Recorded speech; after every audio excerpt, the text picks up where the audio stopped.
Cardi B is beefing with one of the missing millionaires' stepson. But before we get into that, let's catch you guys up in the situation. Earlier this week, a sub with about 5 billionaires went missing around the Titanic. The sub's original mission was to explore the wreckage of the Titanic.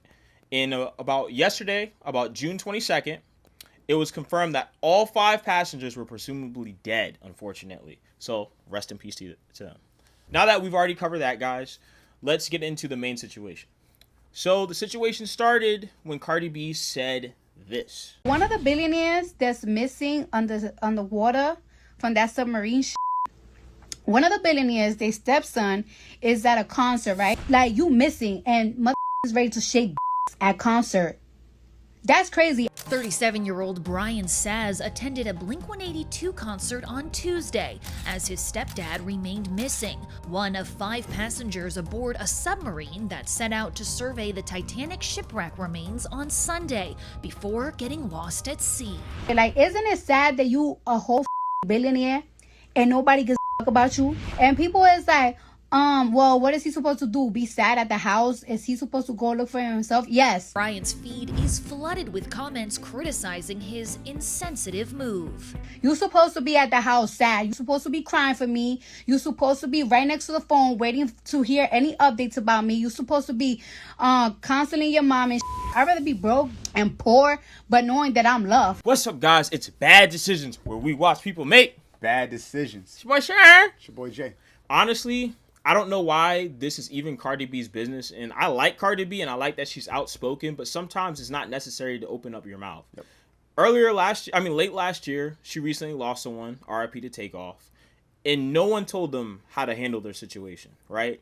So if you're someone who's already been through a situation like that, I don't know why you think it's necessary to comment on somebody else's business. I think that was just, I don't know why you would do that. I definitely agree with the stepson. I had a situation that was close like that. A couple of years ago, I lost my grandfather, and within that time, it was just very depressing to be around the house. So I had my mother grieving, I had my grandmother grieving, I had my siblings grieving, and then it's just a lot after a while. You go through days. Sometimes grieving is a process. Sometimes you go through weeks or you go through months, and just staying in that environment can drive you freaking crazy because everybody's on edge. Everybody's tired because nobody can sleep. Sometimes you just need a break.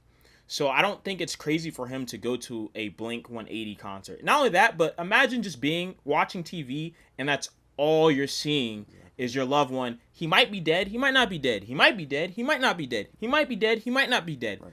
Who wants to watch that? That's very aggravating, you know? And that's my thing about celebrities. Celebrities are people too, but just because they're celebrities, that doesn't mean their opinion is always necessary. So, in a situation like this, just sometimes it's cool just to mind your business.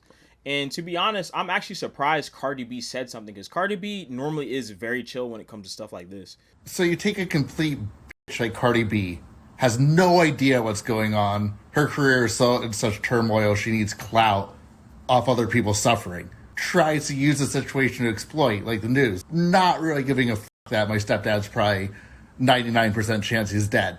That doesn't matter. Doesn't care how we feel. Just trying to make gains.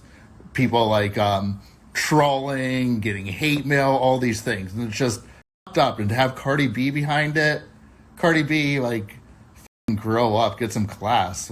You're tasteless. And it's weird. I had to catch myself because when I first heard the story, you first told me about it, and you said, "Oh, this guy's at a Blink-182 concert." My first reaction was this dude's at why? His stepfather is stuck in the middle of the ocean. What's he doing at the Blink-182 concert? But then a few seconds later, I had to tell myself oh, okay, that I can't tell this man how to handle a situation like this. It's never correct for someone to tell someone else how to grieve. He wasn't grieving at that time because it wasn't confirmed his stepfather had passed, but for all intents and purposes, it wasn't looking good. So for her to come out and say, "Oh, what are you doing at a concert? You should be home," and what, crying on the couch? I don't think it's proper to tell someone else how to handle their grief.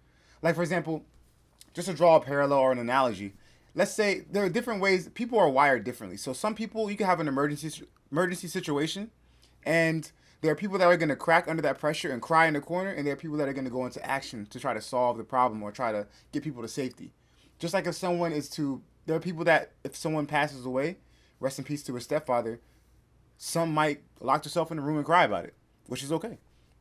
Some people might want to get their mind off of it and go, I don't know, go walk in nature, or go play basketball, or go listen to music, or go for a run, or do something to get their heads out off of the situation. What the son did say on the video that we watched, he said that at the time where they weren't sure if he was dead or not, his stepdad, all he was doing for 2 days straight was watching news. And after a while, he's like, listen, I'm sitting in this room watching this news story over and over and over. They're telling me the same thing because they don't know anything. And what can I do to help the situation? I can't do anything. I can't go out to the ocean. I have a legal situation keeping me here as well. I can't get on a flight. I don't have a passport. I was sitting here yesterday watching the news for 2 days straight. I go to a Blink-182 show because they have a ticket. It wasn't like I was having super fun. It wasn't like I was celebrating, having a great time. I was kind of just listening to some of my all-time favorite songs, kind of like nodding my head and just trying to get off the phone for maybe 2 hours or so and come right back into the drama. The submarine is stuck at the damn Titanic. There's nothing I can do for the situation at all. What do you want the man to do? Just stay in the room for 5 days straight? Yeah. It's just not my place. And again, everyone handles things everyone is wired differently. We're not all the same. And I can't say I can relate to the situation because, thank God, I haven't experienced a loss from someone as close to me yet, because it's going to happen to all of us. So I don't know when that day comes how I'll take it, but nonetheless, I can't pass judgment on him. So, Cardi B, this was an L for you. I think it was a bad decision for you to open your mouth on this one. Yeah, I'm definitely going to say this is a bad decision for Cardi B to even respond. Yeah. I think it's a good decision on Stepson, because when someone makes accusations and trying to, especially at a time like this when you're probably already overly emotional, and then someone to call you out who's a big celebrity on social media is just unnecessary. So ultimately, Cardi B, you got to clean it up. You got to issue an apology, because that's kind of OC for no reason. Yeah. But anyway, guys, this has been Bad Decisions. Don't forget to comment, like, and subscribe, and let us know who you think was right in this situation. All right, guys, we're out.